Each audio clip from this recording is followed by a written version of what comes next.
Welcome back to my YouTube channel Joya Gyan. তো তোমরা সবাই কেমন আছো? আশা করি ভালো আছো। তো আমিও ভালো আছি। আমার এই ভিডিওটা কিন্তু অনেকদিন আগেই ছাড়ার কথা ছিল, কিন্তু ছাড়তে পারিনি। যাই হোক, চলো এরপরে তোমাদের সাথে শেয়ার করছি ভিডিওটা। তোমাদের কেমন লাগবে জানি না। তো যদি ভালো লেগে থাকে অবশ্যই লাইক কমেন্ট শেয়ার করো। আর আমার চ্যানেলে যদি কেউ নতুন হয়ে থাকো তো চ্যানেলটা সাবস্ক্রাইব করে ছোট্ট বড় বেল বাটনটা প্রেস করে দিও, যাতে আমার কোনো ভিডিও কোনো শর্ট ছাড়লেই তোমাদের কাছে সবার আগে পৌঁছে যায়। তো যাই হোক, আর একটা কথা বলি, সবাই ভিডিওটা ফুল ওয়াচ করে দেখো, কেউ স্কিপ করবে না। জানো তো, ভিডিও বানাতে সত্যি যারা বানায় তারাই জানে প্রচুর কষ্ট হয় একটা ভিডিও বানাতে। তো যাই হোক, চলো ভিডিওটা বলি, আর অন্য কোনো কথা বাড়াবো না। তো আমরা গ্রামের বাড়ি এসেছিলাম। তো আমরা যাচ্ছি হাটে। অনেক দিন হয়ে গেল হাটে যাইনি, মানে যা গেছি বিয়ের আগেই হাটে গেছিলাম, তারপরে আর যাওয়া হয়নি। তো বিয়ের পরে এই প্রথমবার মানে যাচ্ছি আমরা হাটে যাচ্ছিলাম। আমরা কজনেই যাচ্ছিলাম। তো দিদি ছিল, দাদা, আমি আর আমার জায়াবু আর বোনপো ছিল। তো আমরা কজনেই যাচ্ছিলাম গাড়ি করে। তো রোড দিয়ে যাওয়া যায়, কিন্তু রোড দিয়ে আমরা যাইনি। বললাম চলো বাঁধ দিয়ে যাবো, বাঁধ দিয়ে গেলে একটু এনজয়টাই আলাদা। তো গেলাম। বড় মশাই আসতে পারেনি, পায়ে ভীষণ ব্যথা হচ্ছিলো। তো বললো তুমি যাও, আমি যাবো না। শাশুড়ি মাকেও বললাম, তো শাশুড়ি মা বললো না আমি যাবো না। ওরা ঘুরে এসে তো আমরা সবাই বেড়াতে এসেছিলাম। তো এসেছি, দেখো আমরা হাটে যাচ্ছি। জানেন তো বন্ধুরা, একটা কথা মানে যাচ্ছি তো মনে পড়ে গেল, তাই তোমাদের সাথে শেয়ার করছি। আগে এই হাটে আসার জন্য না আমরা প্রচুর বায়না করতাম, কান্না করতাম। দাদার সাথে বায়না করতাম না, কেননা দাদা মানে কোনো দরকারি মানে হাটে, মানে আমাদের পঞ্চায়েত, মানে যেখানে হাট হয় সেখানে আমাদের পঞ্চায়েত। তো যখন মানে হাটে আসতো তো দাদা এমনি মানে যখন প্রয়োজন পড়তো তবেই নিয়ে আসতো, নাহলে আনতো না। আর মায়ের সাথেই আসতাম হাটে। তো মা প্রচুর বকাবকি করতো, বলতো হ্যাঁ কতটা পথ যেতে হবে। আমি আর কি বলো তো বন্ধুরা, আমরা কিন্তু এখন গাড়ি করে যাচ্ছি, তখন কিন্তু আমরা পায়ে হেঁটেই যেতাম। তখন কিন্তু অত কষ্ট হতো না। আর এখন একটু হাঁটলেই পা ব্যথা করে। আর আমি আর মা আর আমার দিদি, আমরা কিন্তু তিনজনে বলা ভুল, হাটে যখন যেতাম তখন অনেকেই যেত, বুঝতেই পারছো গ্রামের হাট সপ্তাহে 2বার বসে, তো সবাই যাওয়া হতো। তো আমরাও যেতাম। তো আমি আর দিদি বেশিরভাগ মায়ের সাথে যেতাম। প্রচুর বকাবকি খেত, মাঝে মাঝে পিটানিও খেতাম। মানা করতো যে যেতে হবে না, অতটা রাস্তা, আমি বাজার হাট করবো। তারপর আবার ধরো অনেক ভিড় হয় গ্রামের, মানে বুঝতেই পারছো সবাই যায়। দিয়ে এরপরে বকতো, মারতো, তাও শুনতাম না, তাও যাওয়ার জন্য বায়না করতাম। তো আমি আর দিদি যেতাম। আর বলতো মা যে অত দূর, অত রোদের মধ্যে যাব, তখন আর রোদ আর জল আর বৃষ্টি, তখন আর কিছুই মনে হতো না। তো আমরা কিন্তু তখন এর নিচের রাস্তাটা কিন্তু ছিল না, দেখতে পাচ্ছি ওই বাঁধ এটা ক্যানেলের বাঁধ, ওই ক্যানেলের বাঁধ দিয়েই কিন্তু যাওয়া হতো। এই রাস্তাটা এখন নতুন হয়েছে, যেদিকে গাড়িটা নেমেছিল এটা নতুন হয়েছে। নতুন বলা ভুল, তখন মানে যেমন সেই মাঠের মোটামুটি যে আল হয় না, আল বলে, অনেকে ভেরি বলে, তো ওই আলের মতো ওইটা দিয়ে মানে মানুষ যাতায়াত করতো। তো আমরা বেশিরভাগই বাঁধ ধরেই যেতাম। দিয়ে পরে যাচ্ছি আমরা। তো আমরা ভাবছি চলো আজকে অনেক দিন পর আমরা হাটে যাচ্ছি, তো ভাবলাম তোমাদের সাথে একটু শেয়ার করি ভিডিওটা। জানি না তোমাদের কেমন লাগবে। তো যদি ভালো লেগে থাকে অবশ্যই লাইক কমেন্ট শেয়ার করো। আর আমার চ্যানেলে যদি কেউ নতুন হয়ে থাকো তো চ্যানেলটা সাবস্ক্রাইব করে বেল বাটনটা প্রেস করে দিও।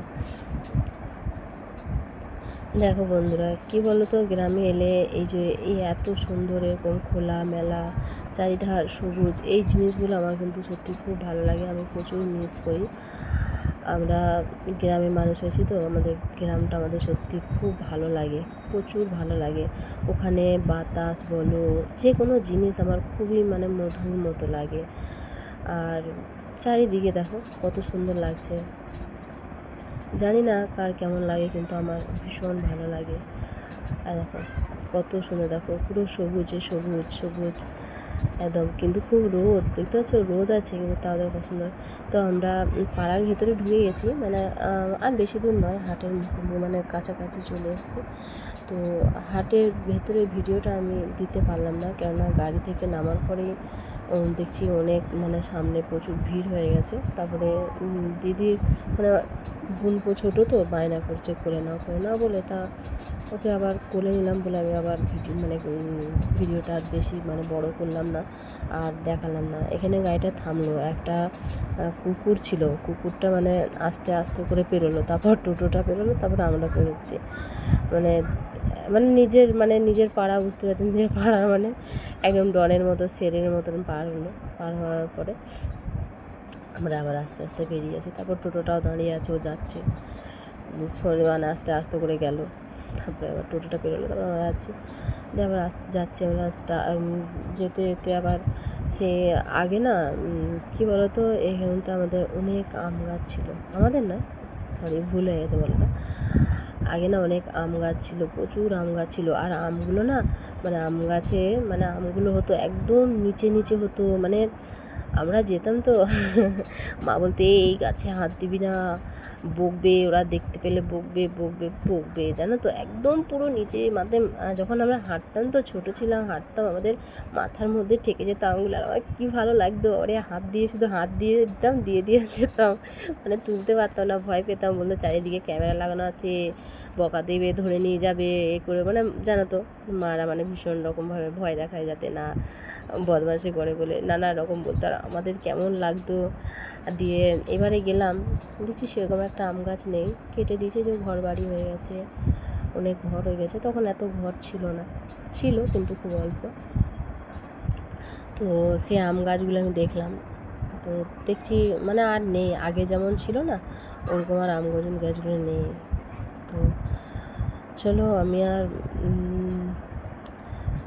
দেখো দেখো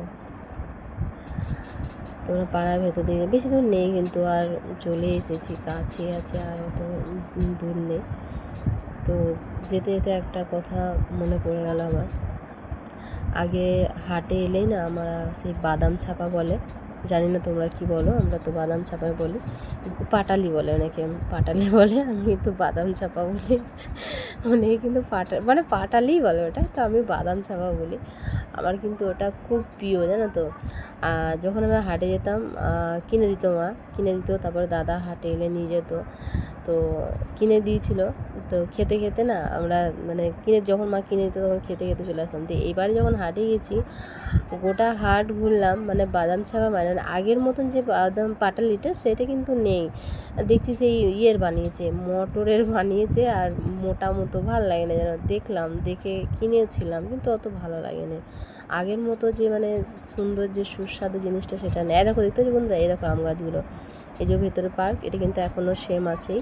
আর এই যে আম গাছগুলো দেখতেছো, আম গাছগুলো আছে ঠিকই, কিন্তু সেরকম একটা ফলন নেই। আর এই বাইরে দেখো দেখতেছো, আরও কিন্তু এই ঝাঁকড়া হয়ে ডালগুলো না একদম রাস্তার অনেকটা দূরে, অনেকটা দূর পর্যন্ত থাকতো, আর আমগুলো পুরো ঝুলে ঝুলে থাকতো, একদম এরকম হাত বাড়ালে আমগুলো পাবো। দেখো আমরা কিন্তু চলে এসেছি। তো আর ভিডিওটা আর বেশি বড় করব না। তো সবাইকে আমার একটাই অনুরোধ, প্লিজ সবাই ভিডিওটা ফুল ওয়াচ করে দেখো, কেউ স্কিপ করবে না। আর আমার ভিডিও তোমাদের কেমন লাগে অবশ্যই কমেন্টে জানিও। তো আমি আবার দেখো নামছি, নেমে একটুখানি সামনেটাই জাস্ট দেখালাম, এই যে বোনপর দিদি আগে যাচ্ছে, এই যে আবার সবাই বসছে, সকাল তো সবাই তখন এই যে হাটে সব পেঁয়াজ নিয়ে এসে ঢালছে। আমি ক্যামেরা করছি, সবাই আমাকে দেখছে, আমি আবার নিচু করে দেখছি, আবার অনেকে ক্যামেরার মধ্যে আসতে চায় না, তো আমার আবার ভয় করে, কি জানি বাবা তখন আবার বলবে হ্যাঁ ভিডিও করছে বলে। তো এই যে দিদি আর বোনপা আগে আগে যাচ্ছে, দাদাও আছে, আর জিজু সামনে যাবে। তো দেখো বাজার হাট বসেছে,